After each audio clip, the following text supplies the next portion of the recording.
La croix doit agir continuellement pour trancher les rejetons de notre vie propre, tendant toujours à nous tirer vers le bas sous l'effet des pressions presque continues qu'exercent sur nous les épreuves qui jalonnent notre route. C'est cependant l'expérience de tous ceux qui marchent dans cette voie céleste. Il demeure bien vrai que parfois nous voudrions échapper à toute cette situation douloureuse. Et cependant nous continuons, car c'est le seul chemin pour que les valeurs de la nature céleste et spirituelle de Dieu deviennent nôtres, et que Christ entre en jouissance de ses propres richesses en nous, car son héritage est dans la personne des saints. Éphésiens 1,18.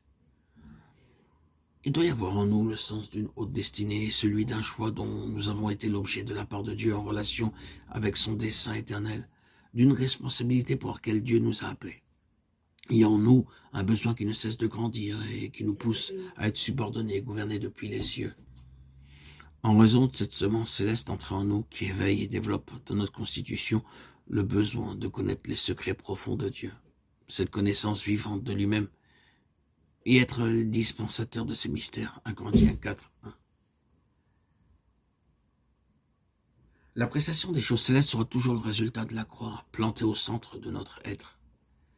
Et par la vie de résurrection, nous entrons expérimentalement dans l'aspect céleste de notre vocation, et dans une vie de foi ascendante.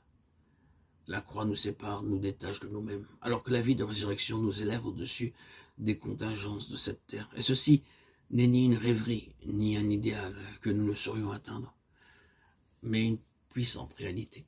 En effet, la parole de Dieu nous rappelle que Dieu a parlé depuis le ciel, et bien qu'il soit venu en Christ sur cette terre, il est remonté au ciel, et c'est depuis sa demeure qu'il gouverne et conduit son Église par son esprit. Le ciel est une réalité puissante. Dieu accomplit son œuvre, gouverné par la vision de sa propre nature. Le tabernacle offre un enseignement d'une très grande richesse spirituelle en relation avec la nature de Dieu et ce qui apparaît. C'est son exigence formelle au suivi du modèle révélé, l'exclusion absolue de l'homme quant à toute tentative d'ingérence. Les déclarations par 9 fois répétées comme l'Éternel l'avait ordonné à Moïse expliquent la présence de la nuée de l'Éternel et la gloire de l'Éternel remplissant le tabernacle et plus tard le temple. Exode 34 à 38, 2 Chroniques 7, 1 à 3. La réalisation du tabernacle et sa parfaite conformité à la révélation, c'est grâce à l'onction.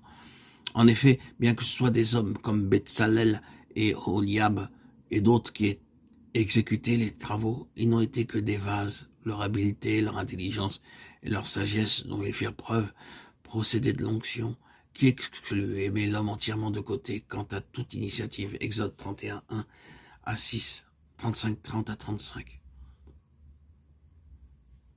L'homme n'était en vérité pour rien dans ce qui avait été réalisé, par plus qu'il ne le fut encore lors de la création, puisqu'il était lui-même le produit du Créateur.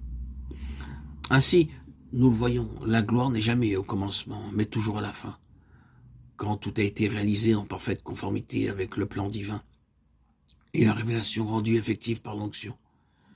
Cela signifie pratiquement que tout a été subordonné au gouvernement des cieux, et que tout est venu des cieux, tout est divin, tout est de Dieu.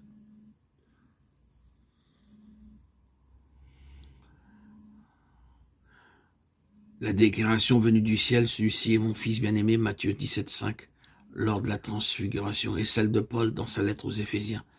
À lui soit la gloire dans l'Église et en Jésus-Christ, Éphésiens 3, 21, se trouve pleinement exprimée et réalisée en Apocalypse 21, 10, lorsque Jean a vu l'épouse descendant du ciel, ayant la gloire de Dieu. Dieu montre que finalement son but sera atteint et sa satisfaction parfaite. C'est avec cette vision qui exprime sa propre nature qu'il travaille en ces jours. Et cette même vision doit être celle qui nous gouverne. C'est en Christ, le Fils de Dieu, que cette gloire réside en plénitude. Christ est la gloire de Dieu. Ainsi, voir Christ par révélation signifie que nous n'accepterons jamais moins ce que nous avons vu.